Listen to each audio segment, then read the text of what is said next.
Bienvenue à LinguaWire français A1.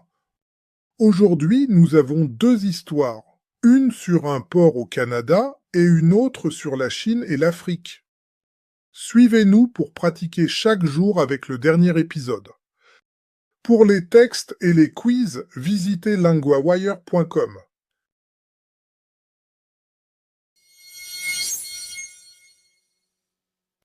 Pour parler du Canada, j'ai avec moi Claire, la correspondante de LinguaWire pour les nouvelles du commerce. Claire, que se passe-t-il au port de Churchill au Canada? Bonjour Louis, le port de Churchill est un port dans le nord du Canada. Il est fermé presque toute l'année à cause du froid et de la neige. Mais maintenant, le Canada veut l'utiliser toute l'année. C'est nouveau ça? Pourquoi le Canada veut utiliser ce port toute l'année? Oui, c'est nouveau. Le gouvernement canadien veut utiliser ce port pour envoyer plus de choses vers l'Europe et d'autres pays. Il pense que le changement du climat aide, car la glace fond plus vite en été. Le changement du climat aide le port? C'est surprenant. Pourquoi ce port est-il important pour le Canada? Ce port est important parce qu'il est plus proche de l'Europe que d'autres ports.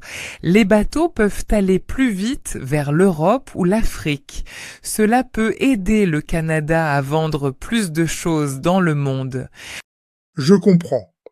Et qu'est-ce que cela change pour la ville de Churchill? Pour Churchill, c'est très important. La ville est petite, avec environ 1000 habitants.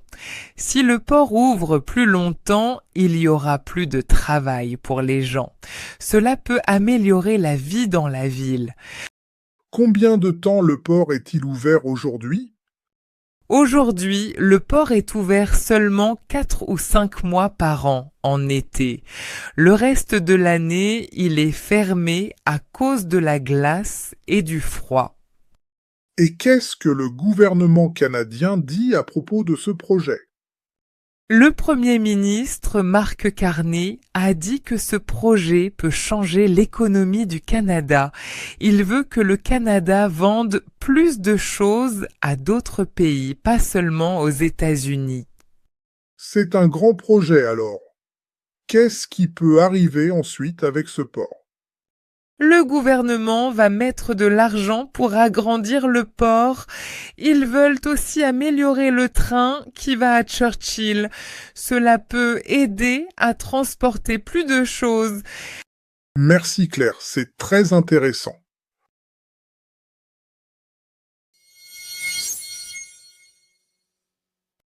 Pour notre deuxième histoire, j'ai avec moi Hugo, notre correspondant pour les nouvelles internationales.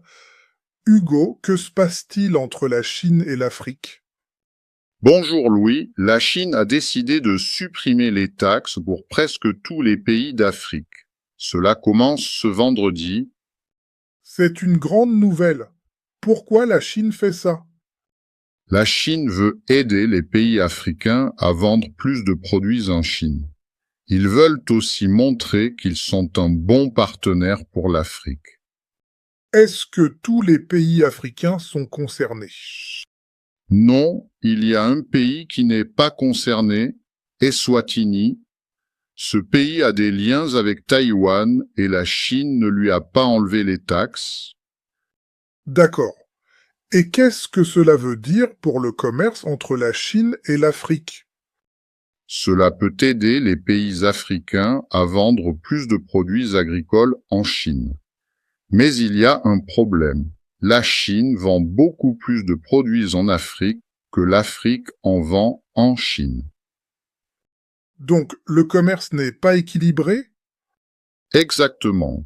L'année dernière, la différence entre ce que l'Afrique achète et vend à la Chine a augmenté de 65%. Cela veut dire que l'Afrique achète beaucoup plus à la Chine qu'elle ne vend. C'est un chiffre important. Que peut faire l'Afrique avec cette nouvelle politique de la Chine? Les pays africains peuvent essayer de vendre plus de produits à la Chine. Cela peut aider les agriculteurs et réduire la pauvreté dans les zones rurales. Merci Hugo. Une dernière question. Cette politique est-elle pour longtemps? La politique est prévue jusqu'en avril 2028. Après, on ne sait pas encore ce qui va se passer. Très clair, merci Hugo.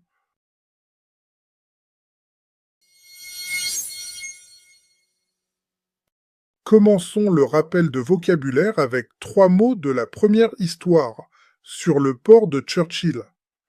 Le premier mot est port. Un port est un endroit où les bateaux arrivent et partent. Dans l'histoire, le port de Churchill est un lieu important pour le commerce. Par exemple, le bateau arrive au port ce matin. Le deuxième mot est glace. La glace est de l'eau gelée, très froide. Dans l'histoire, la glace ferme le port presque toute l'année. Par exemple, en hiver, le lac est couvert de glace. Le troisième mot est marchandise. Ce sont les choses qu'on vend ou qu'on transporte. Dans l'histoire, le port envoie des marchandises vers l'Europe. Par exemple, le camion transporte des marchandises au marché. Passons maintenant à un verbe important de l'épisode, ouvrir. Ouvrir veut dire commencer à utiliser quelque chose comme une porte ou un magasin. Ce verbe est très utile. Au présent, on dit j'ouvre, tu ouvres, il ouvre, nous ouvrons, vous ouvrez, ils ouvrent. Par exemple, j'ouvre la fenêtre. Un autre exemple, le magasin ouvre à 8 heures. Ce verbe est important pour parler du port qui ouvre plus longtemps. Voilà pour le rappel de vocabulaire et de grammaire aujourd'hui.